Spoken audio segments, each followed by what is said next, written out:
I'm Daniel Gross, and this is the number. The number today, Friday, is 453,000. That's the number of extra jobs the Bureau of Labor Statistics discovered in the economy between March 2011 and March 2012. Now, this may be something of a technicality, but I think it explains something important that's going on. BLS reports those numbers every month. There's going to be another one a week from Friday, and we all jump up and down. The economy created 50,000 jobs, it created 100,000, it lost 20,000 jobs, whatever it is, has huge political import. But those are just basically estimates. BLS calls companies and say, how many people do you have on your payroll, and then it extrapolates. And then it puts out that number every month. And then every so often it goes back and looks at actual forms that companies have to fill out that they file to state, federal government about how many people they employ. Goes back and actually looks at all those numbers and then figures out what the real number of people employed was. And so it came out with this benchmark release. It found an additional 453,000 jobs in the private sector have been created in the 12 months between March 11 and March 2012. In addition, it found that the government had cut about 67,000 jobs more than previously reported. The upshot is that it means that more people are working than we thought, more people working in the private sector. And this colors not only what we think about the economy, but what we think about what's going on in the political campaign.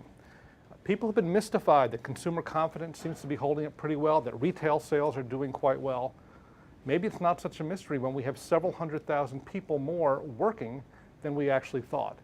In the past couple of years, the private sector has created more than 4 million jobs.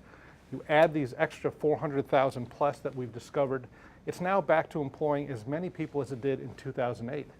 When you consider now that government has lopped off about 1 million jobs in the last few years, the public sector is employing the same number of people it did in 2006. So what we've had in the last 4 years is an economy where employment is now more concentrated in the private sector than in the public sector.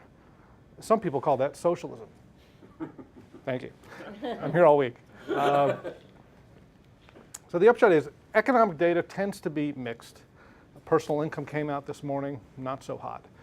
But a lot of people who follow politics have been mystified. How can Obama be doing so well when the economy seems to be doing so poorly, when unemployment is high, when all these measures of labor market frustration are so high?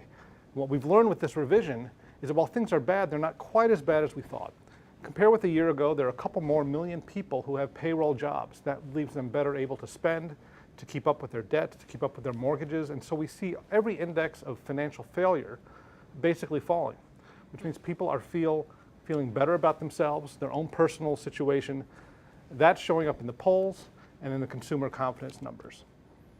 So the upshot, more people at work than we thought, better for the economy, and it just happens to be better for incumbents.